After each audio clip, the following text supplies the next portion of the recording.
The Premier League preview show is back for the third game week. And guys, we have got a cracker. Newcastle United versus Liverpool in a fixture where there's a lot of history involved in it. But today, it's a very good fixture indeed with two top quality teams. Newcastle in the Champions League and Liverpool looking to be back competing for the Premier League title once again. We're going to get into it and all the other 9 fixtures in the Premier League preview show. So people, get ready for another one and get your predictions ready. Get your drinks, your coffees, your teas, your popcorn, and your notepads and your fingers ready to type your predictions as well.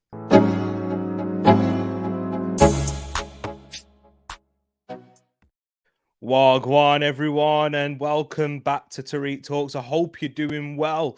Hope you've all had a fantastic week so far. We are on Thursday. The weekend is fast approaching. I'm certainly looking forward to it.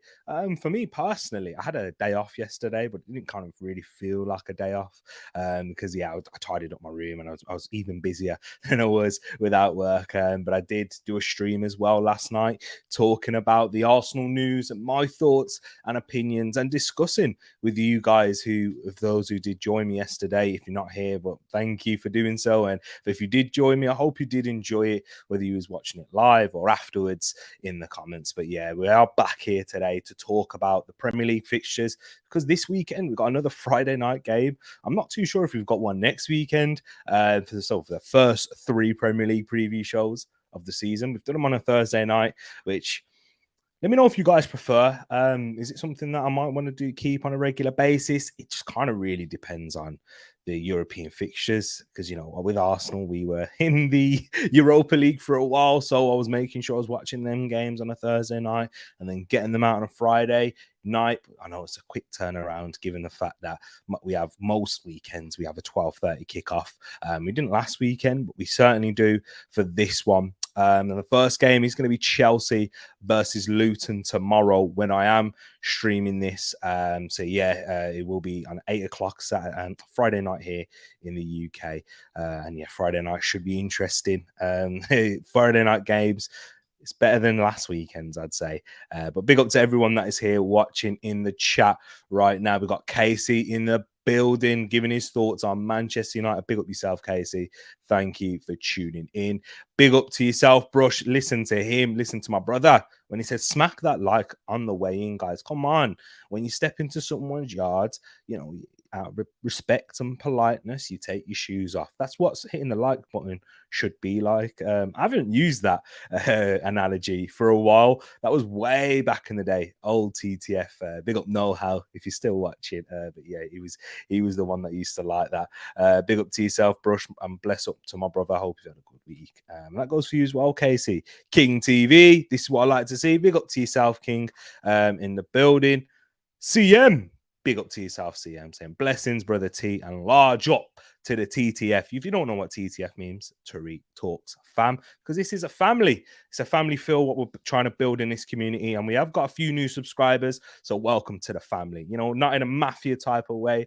We're not going to get you making you do a madness. Not through me anyway. Okay. So if you do a madness, yeah, just it didn't come back for me. Guys, you can see the shine, the glisten on my face. I'm sweating bad. So warm in this room. And when I stream, I shut my door. I know some people used to when they're in their bedroom, they just shut their door anyway, but nah, not me. I have to keep it open because I've got a boiler in here and it's just too hot. But yeah, that's enough of me moaning because I'm happy to be here with you.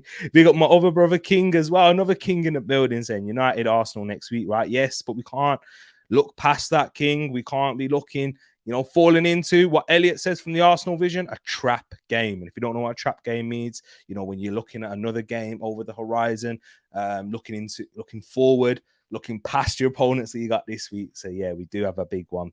That'll be a big, interesting week for sure. Big up to yourself, CM. CM, he's also said the humidity is crazy right now for real. Hey, so it's not just my house then. Yeah, it must be outside as well. I ain't been outside today. But yeah, I hear you, my man. It's UK summers. They're not enjoyable. We're not built for them. And that's just how it is. Yeah, Drew's not in here, Casey. Drew's not here today. But I do have Jacob here. my other nephew. The other one out of the three. You've seen, I think Jacob's been on the stream before, which I haven't seen the other one, Seth. Big up Pax in the building, says global warming, doing global warming settings exactly. Even with global warming, I'm here to bring you tonight's preview. So, guys, get you ready, get your predictions ready. If you haven't done so already, or if you're new to the channel and you haven't quite seen what we do here with the Predictions League, I will talk you through that right now. So listen in if you are new, and if if this is something that you've already seen before, get your predictions ready for the Newcastle Liverpool game. But yes, all predictions must be entered before the first fixture of the game week. So the first fixture we have Chelsea versus Luton tomorrow night at 8 o'clock UK time. Depends where you are, where you're based. Just make sure it's put in before that Chelsea versus Luton match. And those predictions must be entered into the comment section at the end of the stream. You can put them in if you're watching live. Feel free, more than welcome to do so, and I will bring them up. And if you've got any thoughts that you might think on the fixtures that we're going to be discussing for this weekend, I'll also run through that as well. But definitely, if you want to enter them, leave your predictions in the comments at the end of the stream for me, please.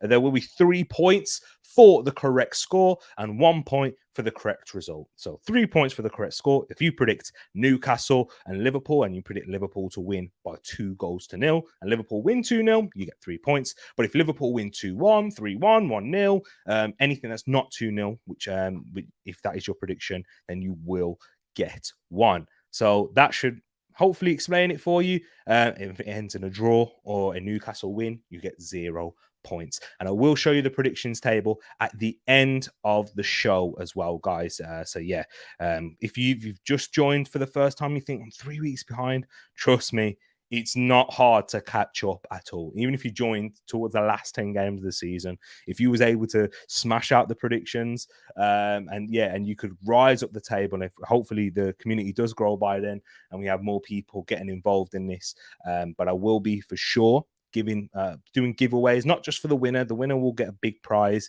and that's out of you guys, not including me, and the winner will get a big prize indeed. And I'm still working on last season's prizes. I always say that in every preview show as well. So those are the rules for predictions here. Let's get into the first game then, and that is Newcastle United versus Liverpool, the headline fixture of this weekend for me. And it's been an interesting start, a mixed start for both teams, with Newcastle winning their first game, battering Aston Villa in a fixture that was highly anticipated. Two teams that are looking to really break into that big six. Big history between Aston Villa and Newcastle as well. Two clubs with a strong fan base. Aston Villa, for me, are the bigger club, given the history and the success that they've endured previously. But Newcastle, a new reign with a new Saudi ownership, and Eddie Howe has really got them working, and they are in the Champions League this season, and they smashed Aston Villa there. And then last weekend, a 1-0 defeat to Manchester City. Whereas for me in that fixture, I do think they were quite fortunate to only lose by 1-0. Yes, Newcastle did have their chances and had opportunities against Manchester City, which I feel like every team has those sort of opportunities where you think, oh, maybe they might do something just because of how City play. But for me, Man City had the better of the chances. Haaland should have scored a few at the very least in that game. And yeah, I just thought Newcastle, they disappointed me. I thought I was going to get a better Newcastle performance, but what I will say is that it's just Manchester City, and I'll get more into depth about how good they were when we talk about the blue side of Manchester.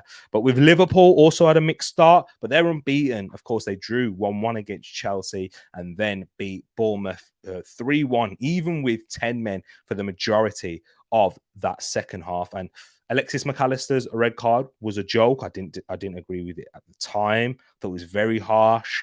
I can see why the referee gave it, but I think VAR's got to step in there for sure and overrule that decision at that very instance. But the good thing is, with straight red cards, the FA have implemented, and I think it happened a few seasons ago, where you can have retrospective action and it can be rescinded. So that's good for Liverpool. So Mac Allister will be available here. The other bit of injury news for Newcastle is that Joe Willock is also not going to be available for this one. He will most likely return and after the international break for them. Liverpool, just only Thiago. That's the only real injury concern for them. Other than that, I'm not sure how much we'll be saying this for this season, but Liverpool have almost a fully fit squad, and that's not common for Liverpool really. In the past few years, we know they've picked up quite a few injuries like they did last season and the seasons before that. But for this game, I'm going to give you my predictions now, and I'd like to hear yours in the chat, guys. Make sure you get them ready. I think it's going to be an entertaining one. It's this 4:30 on a Sunday, so the last game of this weekend. I think Newcastle are very strong at home. I remember last year, Liverpool won this by 2-0. Nick Pope got sent off, but even with 10 men, I thought Newcastle were very strong and looked the better team. And that is even with down to 10 men against Liverpool, who we know they weren't at their brilliant best last year. But what we do know is that their attack is lethal. The future surrounding Mohamed Salah has been uncertain for about an hour, I'd say, today. But then we've heard from the Liverpool side of things that they're not willing to sell the Egyptian at all, which makes total sense. You know, he's attracted a lot of interest from Saudi Arabia for an Egyptian man who is also a Muslim. I'm sure he'll have a massive market there. Hence why Al Etihad are wanting to bring him in so much. And I'm sure he will make that move there.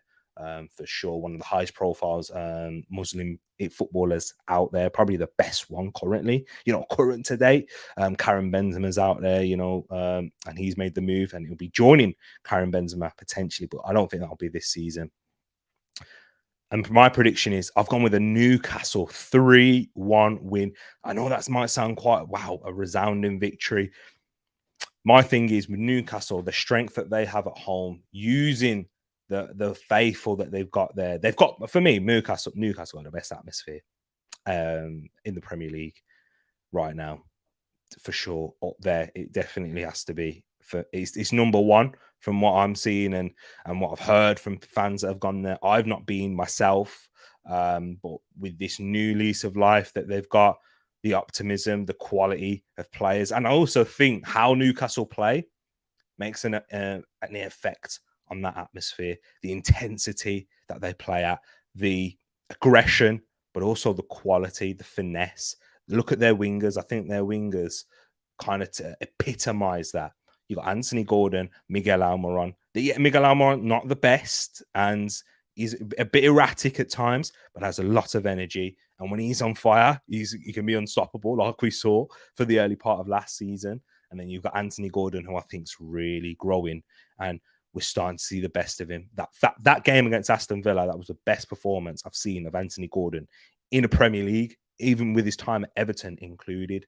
So if he can build on that, young man, and they invested a lot of money in Anthony Gordon. You've got wingers beyond there as well, with the likes of Harvey Barnes, who can come in and pressure Anthony Gordon, who can play on both sides, does prefer to play off the left, has the option to go on the outside, cutting on the inside, and really work well with Isak, who likes to drift out to that left side as well. And we've seen his technical ability and his goal-scoring prowess. I think that will cause Liverpool problems. And with Liverpool, they're not perfect.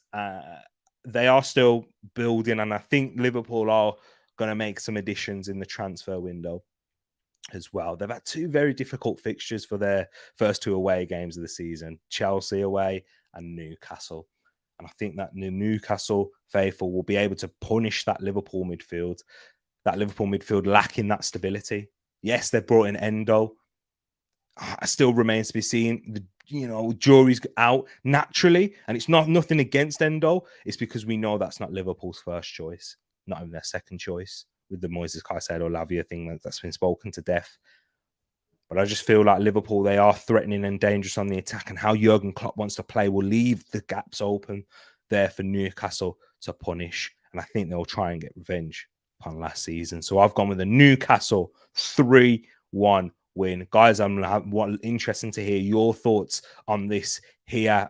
Big up to everyone that is locked in right now. I'm going to get into your predictions in the chat. So, Vibes in the building says 3-1 to Liverpool right there. So he's gone. A Man United fan has gone with a Liverpool win.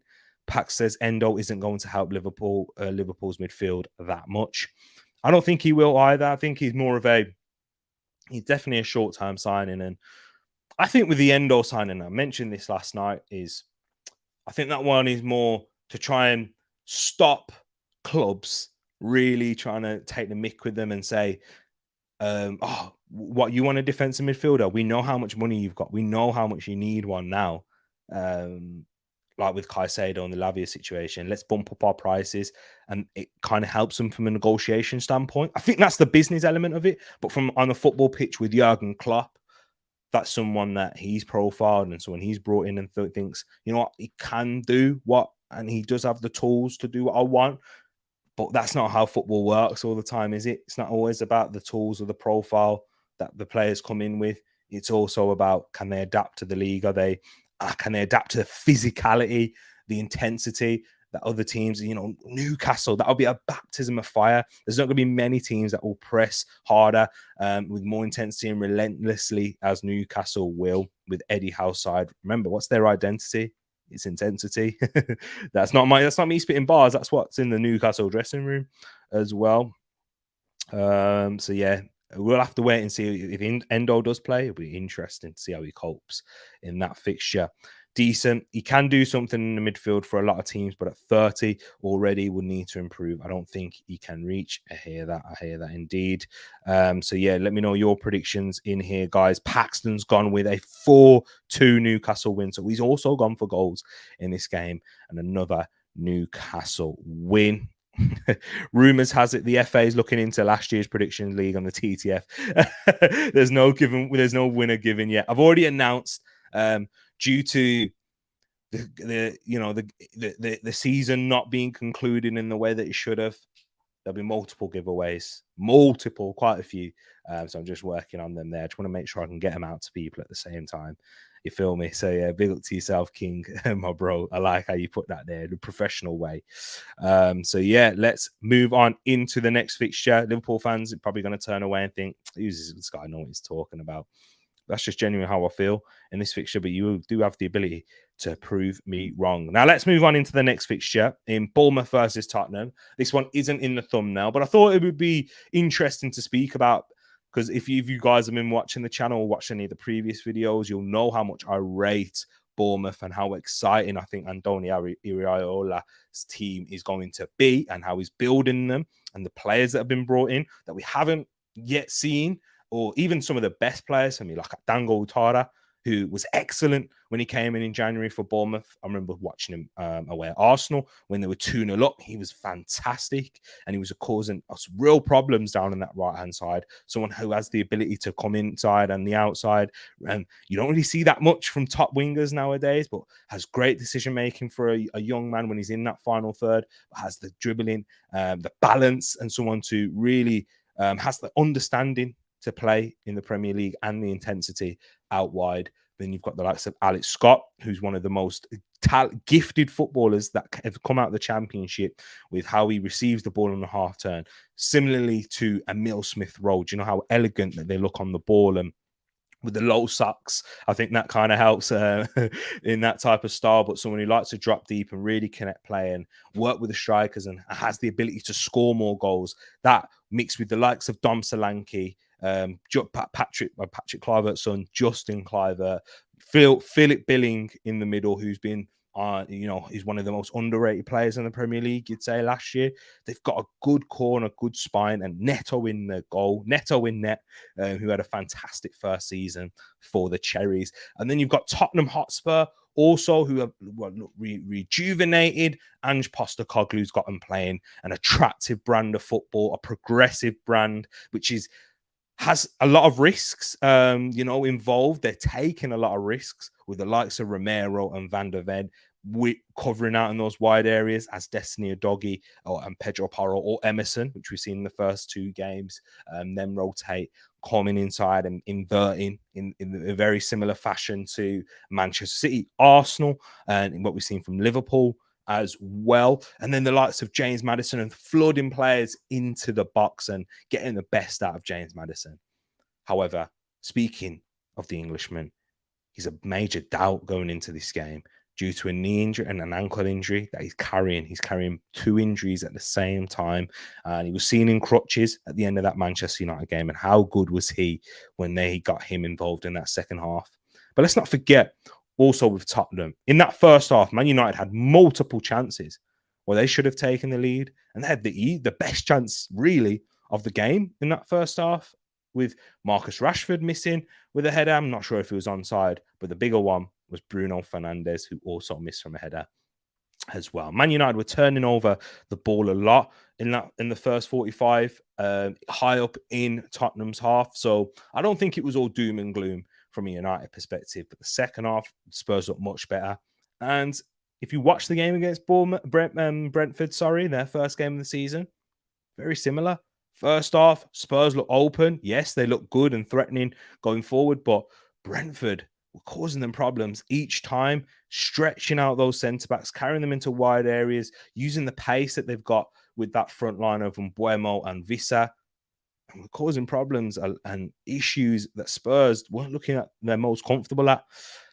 So when you press them, they can be in trouble. Basuma, how good is he? How amazing he was in that second half. When the going got tough, he put his foot on the ball, progressing it, really showing that confidence and the technical ability he has to progress the ball with his dribbling in times in that game. Flicks and tricks really expressing themselves in a Tottenham Hotspur shirt. And I think now, because that pressure has been lifted with Ange coming in, new manager, fresh ideas, clean slate, and then losing Harry Kane is giving them that siege mentality where people don't rate us. People don't think we're just gonna suddenly drop off because we lost our best player. Doesn't always happen. Doesn't always happen like that. So I think that's giving them that motivation to keep going and playing a different way, a way that will help them a lot. And footballers, you got to remember, this is their job. Yeah, this is their job. If they're going to play a way which is going to get them, more plaudits or that's suited to their game or something that they enjoy a lot more, enjoy doing, they're going to perform better. Simple as that. And the same goes for Bournemouth as well, who I think are going to cause a lot of teams problems in these first fixtures. Just from an injury standpoint, James Maddison, that's the big worry. Does that change how you look at this Tottenham game? But for me, I've gone with a Bournemouth 2, Tottenham 2. I've gone for a high-scoring draw, another 2-2 draw away from home for Spurs, and another draw at home for Bournemouth. I don't know if there is a winner. It's going to be slightly edged. I think maybe a 3-2 or 3-2 Tottenham, a 2-1 Bournemouth, or anything like that, or the vice versa. But I really do think this is going to be an interesting fixture to watch. 12:30 kickoff here in the UK. Those of you who are watching it in the far west, I'm sure that you're not going to be waking up for that unless you are a Bournemouth or a Tottenham fan. But I certainly will be watching it. Not on a watch long, unfortunately. I'll be bringing one watch long this weekend, and that will be for the Newcastle Liverpool game. That's what I'll be announcing for you guys as well. But I think this one will be interesting. I will keep keeping a close eye on this match. Bournemouth 2, Tottenham 2 is what I've gone for. Goals in this game, I certainly do believe, because both sides defensively, with how they are trying to adapt to this new system, are showing cracks and vulnerability. But going forward, I think they're looking very exciting. And if Bournemouth are going to try and climb up the table and try and break into that top 10, which will be their ambitions, they will need to try and take a few scalps and make their Vitality Stadium their fortress and that home to build from and try and gain as many results, even against the biggest sides in the league. We know how competitive this Premier League is now, people. Let me see what your thoughts are in the chat on this game. Paxton's gone for a tight 2-1 Spurs. win. Casey's gone also for the same with a Bournemouth 1, Tottenham 2. Me saying that, I can't say that out loud. Billing fantasy football pick. Yeah, he's a good shout. Cheaper pick, and a differential at that. So I like that shout there, Casey. Newcastle 2-2 and Bournemouth is good. Yeah, I think we got 3 2-1 Spurs right here. So I'm the only one that currently has gone for a Spurs not to win. But I do think it will be a draw. I think, yeah, you guys kind of see it being tight also. So that'll be interesting there. Now let's move on into the next game, which is Arsenal versus Fulham. And yeah, man, with Arsenal, a good start to the season, 2-1 win against Nottingham Forest and a 1-0 win against Crystal Palace, 6 points on the board. Not as impressive or, as last season's start was when we won 2-0 away at Palace and 4-2 at home to Leicester. But this one here is, people, they are the favourites, and a lot of you are going to expect to win, and I expect to see a lot of Arsenal wins in the chat and in the comments when we do get the predictions going. But with this, I think the most interesting aspect for Arsenal at this moment in time is what team they're going to start with. Timber being out injured, Tomiyasu now with his undeserved red card and suspension that he's going to pick up, and because it was a 2 yellows, double yellows, they can't rescind it. I'm sure if they had the ability that they would, but yeah, just due to the rules, they're not able to rescind 2 yellow cards. So I think that's the biggest, what kind of intrigues me as an Arsenal fan is who's he going to start. I think the possibilities, there's 2 main possibilities that I think, and this could be all thrown away by Arteta, who's trying a lot of different things at the moment, and what we've seen in pre-season and what we've seen at the start of the Premier League. But I think possibly Tomiyasu may just come in for, Kivior comes in for Tomiyasu, and that's the only change that happens, and everything else remains the same. We still see Partey starting at right back, but inverting a lot of the time.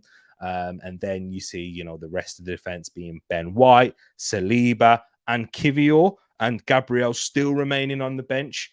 I think people are kind of thinking that's something to do with his future. I genuinely believe it's just for tactical reasons, so that we can get the likes of Havertz, Ødegaard, Rice, Martinelli, and Nketiah and Saka all a part of that attacking line and front line, and really pin teams back and dominate possession in the way that we want and control games at a slower pace, not using as much energy, and slowly building up this system and the relationships across this team, because that's something that we kind of forget as fans at times. Like, look, that right-hand side relationship that we saw last season between Ben White, Ødegaard, Saka, it was brilliant. Even when we had Jesus starting, you had Jesus, Martinelli, and Xhaka on that left side. And then you could add Zinchenko into the mix, and he drops into the midfield with Partey and helps with our progression play and mixing on that left-hand side also. And the relationships that we've seen with Gabriel and Saliba.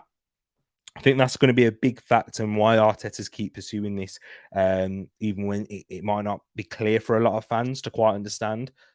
But trust me, Arteta knows what he's doing in this, and he knows what he's trying to get out of it. I think he would like, better output from the attack. I think that's quite clear and easy to say. He wants to score more goals and wants to take our chances and create more than we did at home against Nottingham Forest and against Crystal Palace. And when we do get those chances, to put them away. But yeah, I think it's something that I've been impressed with, and how we're controlling games, not really exerting too much energy, unless, against Crystal Palace, there was a reason for that, because we was down to 10 men. But yeah, if you just start Kivior, that'll be interesting. Or does Zinchenko come in? And I think if Zinchenko comes in, that means you're bringing a Gabriel, because you don't need Thomas Partey in there to invert from the right when you've got Zinchenko, who has that ability to invert from the left. I don't think we would do that Spurs thing when we have both of our fullbacks invert. And if we bring in a Zinchenko for a Tomiyasu, we'll have to bring in Gabriel for someone either in the midfield or the attack. Who would that be? I think it's harsh to take out Eddie Nketiah after his performance at Crystal Palace. I think that was, up there with the Man United game, and the best performance I've seen in him in an Arsenal shirt. to be honest, with his overall game really improving and taking and going up leaps and bounds.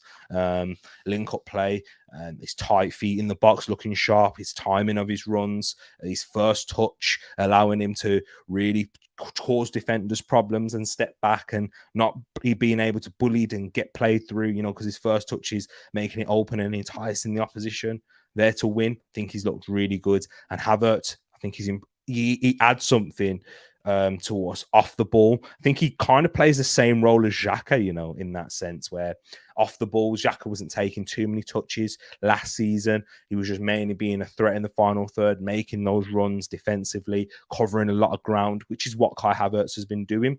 I think he adds that attacking threat also in the box, someone who can score goals in a variety of ways, left foot, right foot header, he can do that. And he has more ways of scoring than a Granit Xhaka has. So I think he adds something going forward in that sense. And we will see the best of Kai Havertz, I'm for sure, with that this season. And I think he's gradually improving in that role. But with Fulham, there is a lot of uncertainty around there. No Mitrovic involved. Who else? There, Willian, his future's been in doubt. Even Marco Silva, his future's also been up in the air, as well as their key talisman, João Palhinha, who should be back and starting for this game. But yeah, the intriguing part is who will Arsenal play? What will the lineup be? But I think Arsenal will win this, and I've gone with a 2-0 win. I'm hoping and praying, guys, it will be a clean sheet as well, because Arsenal don't keep clean sheets at home. We simply don't. Away from home, even with 10 men, we keep clean sheets. But at home, with 11 men against Nottingham Forest, we're not able to get the job done. But I hope that we can do here and really start to get more clean sheets at home and improve in that aspect and concede less goals. And I think that the system helps us do that, even by taking away a defender, having more of the ball and better control of the possession and less likelihood of it being dispossessed higher up the pit, deeper in your own half in that sense, because you've got better ball players and better players to progress.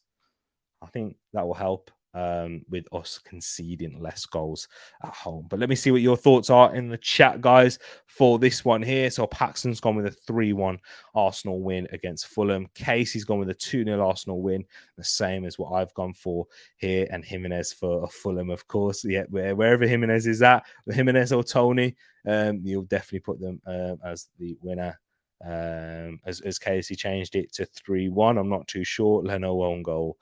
Can I ask, what is an inverting fullback? He said Thomas Partey is always inverting. Like, where does he go when he inverts? He just goes into the midfield, Casey.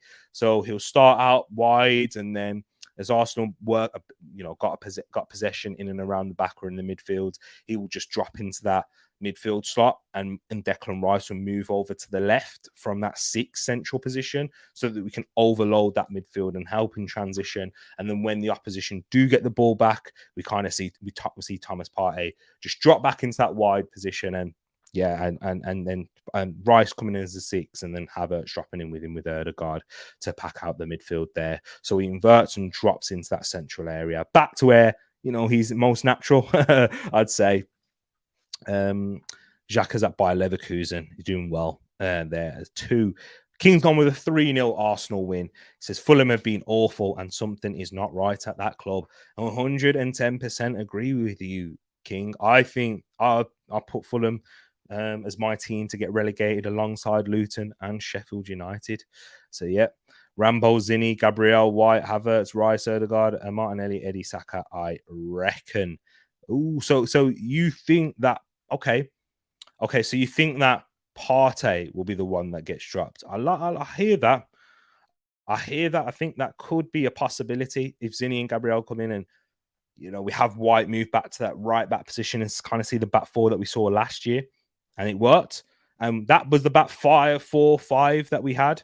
That was the best defense away from home in the league. Do you understand? We conceded goals at home, I know that, but we still won a lot of games. And when they were fit and firing, that was the best defense that we had. Do you know what I'm saying? So it could definitely happen. That's why I say this game's interesting to see. He's going to start for Arsenal. 45-degree angle run into midfield so we don't attack by going forward. Exactly. Yeah. So he doesn't just run up and down the line and overlap. 100% Casey. Well, you know what? You understood that. Big up to Nippon in the building. Hope you're keeping well and good. And let's move on to the next game, Nippon, where we're going to be talking about your side here in Chelsea versus Luton, which is the Friday night game. I'd love to get your thoughts here in the chat as well, Nippon. But yeah, this one's interesting because obviously Chelsea coming off the back of a 3-1 defeat to West Ham, which they received a lot of banter for, and I was there giving them as well as a rival. But let's be honest, I think they were impressive in that first half, in particular against West Ham. They created quite a few chances. Raheem Sterling looked like he was on fire. He was brilliant in this game against West Ham. They scored a goal with Carney Chukwuemeka, who's also now out with an injury. So that's a shame for the young lad he looked very sharp in the opening minutes, the opening half of that fixture. And they were causing West Ham problems even when they did go a goal down. They looked better. But it was when West Ham went down to 10 men. That's when I think when you go down to 10 men in the Premier League, it's not always a foregone conclusion that that against a side like Chelsea, who were the favourites anyway, that's going to be a wrap, and that's where the opposition are just going to cave in eventually. They're just going to sit back and defend, not really offer a threat on the counter. But I think it kind of helps at times, especially when you're a team like West Ham United with David Moyes, who, when they do take the lead into these big games, they are going to try and hit you on the transition anyway. I think it kind of helps the players stay concentrated more, and because they know they've got a man down. So even from the mental aspect, I think it can kind of help. And with Chelsea, I think it had that added pressure with this young team who are still trying to build their relationships, their cohesion and chemistry together, with a lot of new players into the club, a lot of young players who are still trying to find their feet in the game, like Mykhailo Mudryk, who came on, who's not going to be fit and available for this game. You can see that he's still got a lot of development to do, and he's missed a lot of games, and he's a fairly young age, but he should have had a lot more minutes under his belt for the age that he's at, 22. So there's a lot of relationships and development within this Chelsea side. We can't deny the talent that they have, the talent that they now possess in midfield with Caicedo, Fernandes, and Lavia. But Lavia is not going to be fit and available for this one. Pochettino said that. But with that midfield, I don't also see a lot of goals, and that's Chelsea's issue. They have a lot of possession. They look well in and around the final third, but they don't really have that penetration and that killer instinct in there. And that's the same with Nicholas Jackson. I think he epitomizes that. Very good with his build-up play, link-up play outside the box when he drifts out wide. His hold-up play, he's very elegant and strong at times, and he has that perfect balance to be a Premier League number 9. But when he's in the box, he doesn't have that composure. He reminds me of Eddie Nketiah. When Eddie Nketiah is someone who was a prolific finisher in his youth days, but when Roland, big up shout out to Pros Only Sports, when I was doing the watch along, because Arteta has given Eddie a lot of focus on outside of the box, then that's kind of taken away from his energy and taken away from his output in a sense. And I think with how Pochettino's played and how Chelsea have been so far, Nicholas Jackson has expended a lot of energy outside of the box. And when he finally gets in there, he's just not quite sharp enough. He's not quite confident enough yet. Maybe when the goals start rolling, that's when you'll see Jackson really kick on and really be a top Premier League striker. But yeah, I do think that Pochettino is building a good side here at Chelsea. I will be honest. I will be real. And this fixture, is it the perfect fixture at home at Luton Town? Is it a trap game, as I was saying earlier? Elliot, I can't use that's not my line. It's not my bar. So yeah, I'm not going to say it's for me.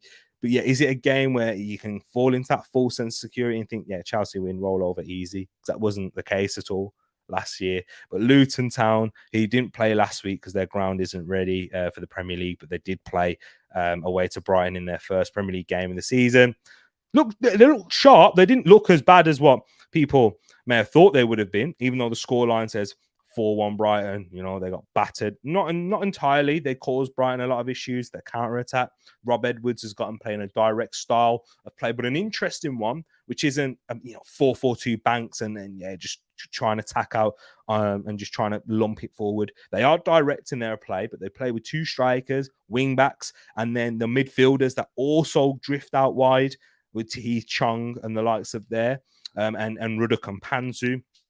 But they are showing that lack of quality. And that's why I've gone with a 3-1 Chelsea win. I do think Luton will grab a goal. Chelsea aren't perfect there at the back, and they aren't looking as assured throughout the 90 minutes. And I just think that's, once again, relationships and youth in there, the mixture of that, and a lot of injuries at Chelsea at the moment. So they aren't really able to build on a consistent side and trying to really work on those relationships. And Mauricio Pochettino being able to find his best side. But at home, I think they'll grab their first win of the season on a Friday night. And yeah, Chelsea fans, I hope you, I think that you'll enjoy your game tomorrow.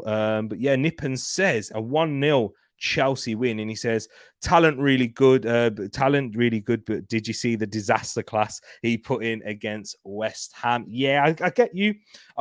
That's you're going to get that with young players, though, Nippon. Like, I saw it at Arsenal when Arteta was building this young side initially. There's a lot of inconsistency. You do get that with the older players. You tend to get a good base level. And they because they've got the experience, they kind of know how to manage their way through certain scenarios and certain situations throughout the game. But yeah, I hear what you're saying in that sense. But let me hear what you guys are saying now in the chat. Chelsea 2-0 against Luton. So 2-0 victory, says Pax. That's back to what we were saying. Yeah, what you were saying earlier there. Nippon says, not confident of a convincing win, but still confident we will win. And I agree with you that I share that same sentiment. Casey's gone with a 3-0 Chelsea win. As there, Jackson hat-trick that you've got right there. Interesting. Really says, I hope they lose. Man United fan, of course. One of the rivals potentially for that top 4 position. Bro said Van der Beek. I think Chelsea will win against Luton. Start to kick on, banter aside, but I hope they lose. I hope they do as well. But 2-0 Chelsea. Not sure they got a lot of goals in them. That team is no proper number 10. Big questions about the wingers' ability to score. Absolutely. No real goals from the midfield. No, there's not a banker, someone who's going to get 15 to 20 goals up top either. But I do think their centre-backs and their defenders are quite good at scoring goals. That was the case under Thomas Tuchel as well. Their defenders chipped in with more goals than they did there. And Nippon is going to be at the game. Big up to yourself, Nippon. And those of you who are interested in checking what Nippon's going to be doing, check out NS Sports TV. You can click on that if you are on your computer. But if you are on your phone or tablet or any other device, type in that on there. And that goes for everyone. We've got plenty of content creators in here. Check out Realist, check out King, those who are in the chat. And if you are watching and you are a content creator as well, let them know. Come on, we can network, we can build as well. So yeah, really do appreciate you all coming in here. Make sure you hit that like button whilst you're here too. Now let's move on to another team that has struggled in their start of the season, but at least they do have a win on the board, and that is Manchester United. And they are going to take on Nottingham Forest, and there are some big injuries in this game for United. It doesn't look like Rasmus Højlund's going to be back for this game, and it's still uncertain whether he's going to be making his first start or making any of his first appearances for Man United before the international break. But what we do know for sure is that Mason Mount is going to be out, and we're not going to see him return until after the international break, and it could be for 4 to 6 weeks is what I was initially hearing. So that leaves Man United with the midfield options of Casemiro, Bruno, McTominay and Eriksen. Those are the only options they've got currently. Fred's been sold. Kobe Mainoo's still out injured. So it's not great to choose from, but you expect that should be enough to get past Nottingham Forest, who have, let's be honest, they've been impressed in this start of the season. Losing 2-1 to Arsenal. Looked much better when Elanga and Taiwo Wanyu were on the pitch. And they grabbed a win in their first game at home against Sheffield United, which, by the way, when I run through the predictions league, they're all, apart from me, all of you guys got a correct score. A lot of you guys got a correct score for this one. Not all of you. I will get into that later. But for that Nottingham Forest game, so yeah, maybe you are going to be good at predicting Nottingham Forest. But with this one, I feel like United, in terms of your performance, I don't think you'll be impressed. I think you will still manage to edge the win. Still a lot to do at Man United in the transfer point of view. There's still players that's futures are uncertain. That Eric Ten Hag, does he really want to try and build with them for the long-term future? I don't believe so. And then there's still additions, at least one addition that you need to make, and that is in that central midfield area. Yes, the talk's been about Sophie and Amrabat. Come on, Man United, get him 21 million. Why are you having to wait until until you make a sale for that player? I'll be honest, guys. I don't think Man United are as hot on Sophie and Amrabat as some of the fans might be. I think that's more of a fans kind of signing, which we've seen at Arsenal at times, with Emi Buendia. I remember that. And you've seen on other occasions as you guys are Man United fans. I think they may still get him and may still go for him if the opportunity is still there and he's not been taken. That kind of also worries me as well, guys. The fact that he's still available on the market at such a cheap fee when sixes are in so much demand. Liverpool haven't really gone for him, and they're in much need of a six as well, and they've got the funds currently to do so. Yeah, I'm not sure if United are as hot on Amrabat as the fans are, I would say, but maybe they've got other targets that they're looking to bring in as well. But Man United, I do think they are going to win this one. I've gone with a 2-1 victory. I think it will be tight. I think Forest will grab a goal. Man United's midfield issues and their defense isn't looking sharp or strong. I think Lisandro Martinez has struggled since he's come back from injury. He's not looked at his best. I think the midfield lacks a lot of physicality and intensity. With the physicality that you've got with Casemiro, he's been left on an island at times, and we know with Casemiro, he's not the most mobile of midfielders anyway. And he's looked at his best at Man United when he's had someone next to him in a double pivot, whether that's even been Eriksen that's dropped back with him in these type of fixtures. But then when you are playing in the big games, you've had a Fred or a McTominay there with him as well. So maybe Eric Ten Hag might resort back to adding McTominay to bring some more physicality in there, lacking the technical ability. If Nottingham Forest are going to be put in a low block situation where you're going to have to try and break them down, there's going to be a lot of onus on Bruno, Anthony if he plays, or Sancho, whoever the wide men are and the strikers, to really take those opportunities, whether it is going to be Rashford still as the number 9, who wasn't impressive at all in his first 2 games. And he's not a number 9.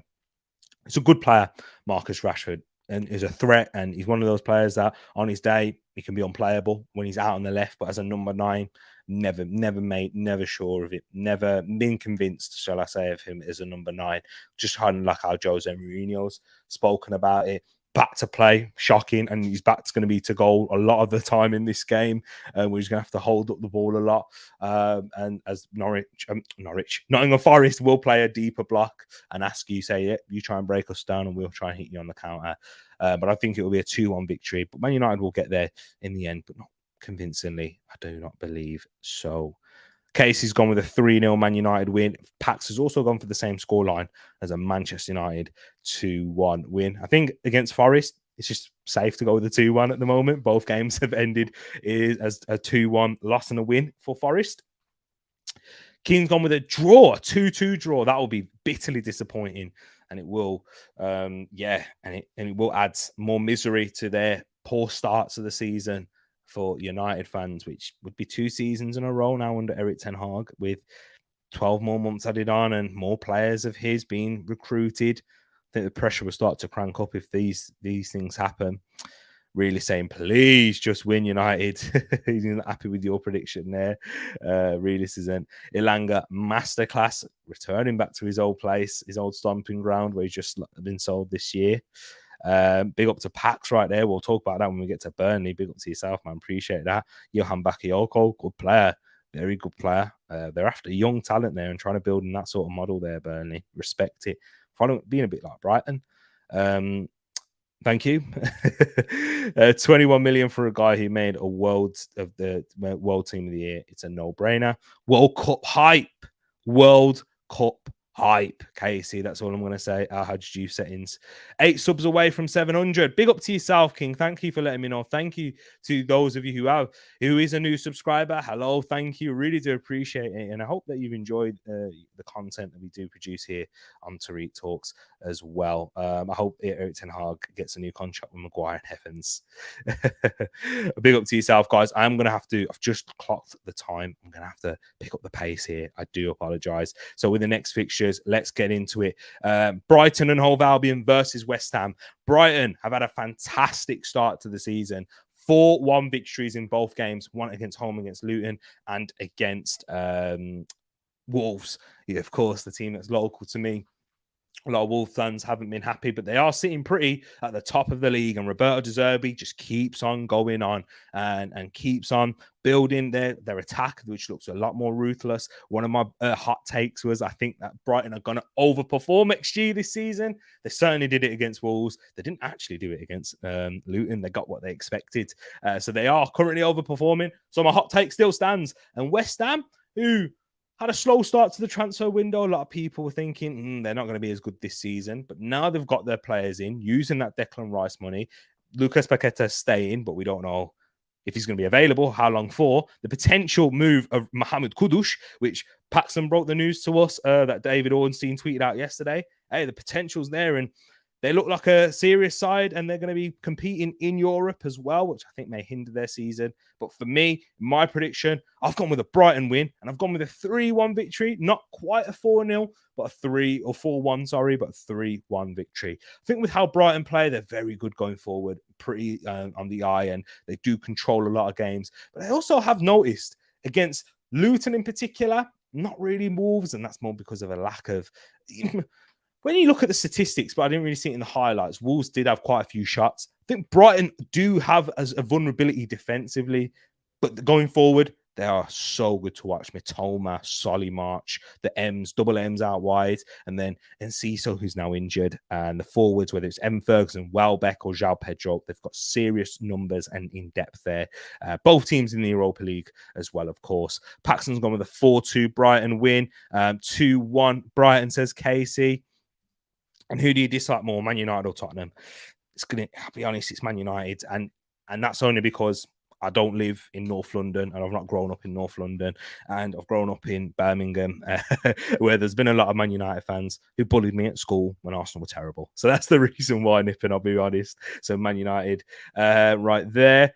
Brighton 2-1, they leak a lot of chances, but no balance in that defence. And they're losing that balance, not just from the defenders like Levi Colwill, but when you think about it from Moises Caicedo, Mac Allister, lacking that sort of midfield balance, what Moises Caicedo offers you.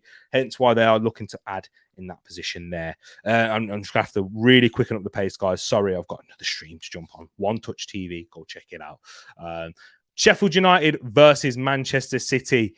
So let's be honest, it's a foregone conclusion what we expect of this game. Sheffield United, everyone's favourites to go down, whether it's in bottom or in 19th place. And Manchester City, everyone's title favourites, apart from mine.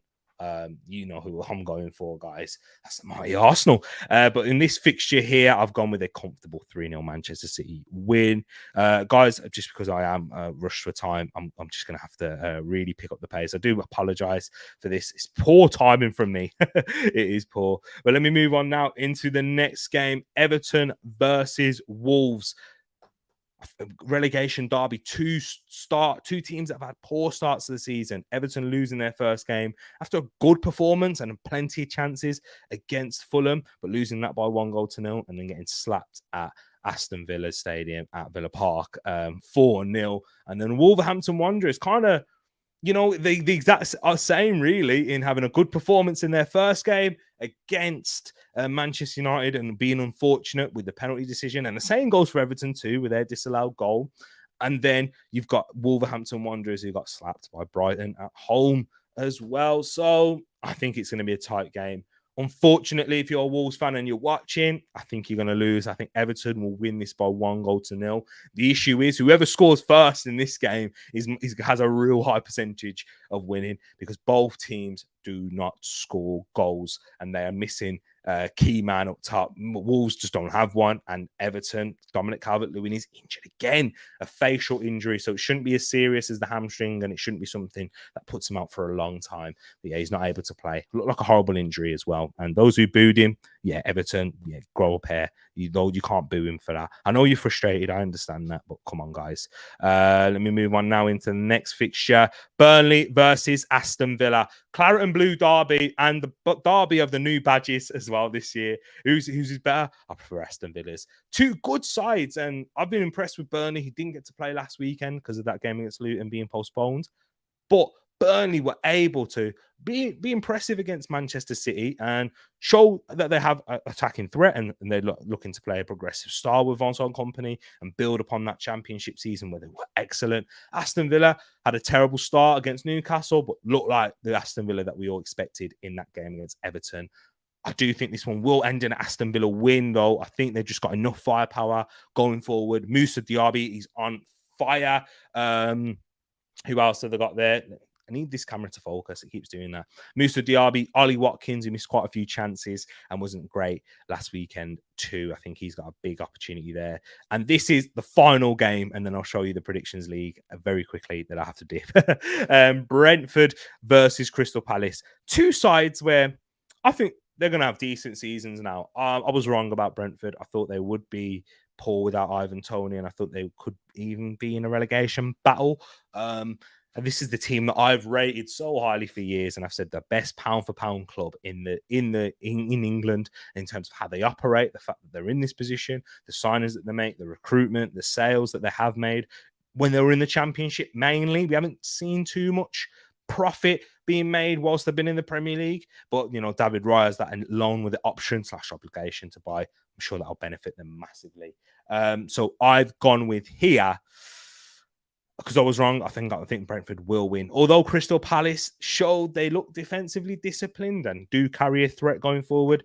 Issue for Palace is they don't really have many goals or many goals spread out throughout that team at the moment. Wait until Elise is back, Matheus França, and if they do get a forward in the transfer window. But they are looking a solid team. Roy Hodgson knows how to get the best out of them. That midfield looks very good. I thought Joel Ward was impressive, and he's playing in a system that he quite knows and a manager that really understands him. I think Palace will still have a good season, though. But Brentford to win this by 2-1. That home ground is a fortress. The final one now, guys, is the predictions league table. And let me just run through this quickly. It's 9 o'clock and I meant to go. But yeah, Jacob is still currently top, but the gap is closing. I have jumped. I have got the most score. I got the highest points in here. I got 8 for this one because I got 1 correct score, but I did get a lot of correct results. I got the Liverpool versus Bournemouth score correct. 3-1 win. I went for Liverpool. Got that there. But the ones who did get a correct score, shout out Jacob, and that's what's kept him on top there. Moss in the building, who also said 2-1 to Nottingham Forest against Sheffield United. And Mange, he got the 3 points as well. Paxton, you picked up 6 points. Ed picked up the lowest out of last week's predictions with 5. That's why I've been able to leapfrog him, but he was in second. So there is still a lot of time, guys, and still a lot of chances for you guys to get involved in the giveaway as well. If you haven't put your predictions in, get them into the chat, people. King, you missed out on your predictions last week, so that's why you are sitting there at the bottom, unfortunately. But if you get your predictions in, it don't really matter. It's even easier to get points than it is in FPL, I will be honest. But yes, guys, I'm going to wrap this up here. Thank you all for tuning in. I really do appreciate you. Let me show you the background. Not too great, but I really do appreciate you for this Premier League predictions. Do not forget, get your predictions in the comments section as well. I'm going to love you and leave you. I will be back Sunday. I will be back. Saturday, I will definitely be back Saturday, bringing you an Arsenal match reaction. And if there is any breaking news that happens tomorrow, you know your boy's going to be here. But stay tuned, stay locked in, hit that notification bell if you haven't done so. Subscribe if you're new and like this video. It really does help. And don't, you know what, share, tell a friend here too. Love to you all. Peace.